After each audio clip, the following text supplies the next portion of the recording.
বাসায় শুধু বলে পড়ার কথা, বোঝে না তো কেউ এই মনের ব্যথা। এত পড়তে আর ভালো লাগে না, আমি যে কই যামু।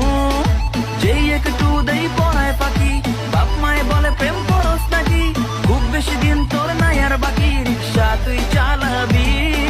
বাপে বলে পড়তে, মাও বলে পড়তে, বাপে বলে পড়তে, মাও বলে পড়তে, কিন্তু আমি পড়বো না না না না। বইয়ের নিচে ফোন রাইখা গোতামো, ধরতে তো পারবো না না না না। হবো আমি সেলিব্রিটি, ফ্যান হবে লাখো কোটি, বই পড়া লাভ হবে না না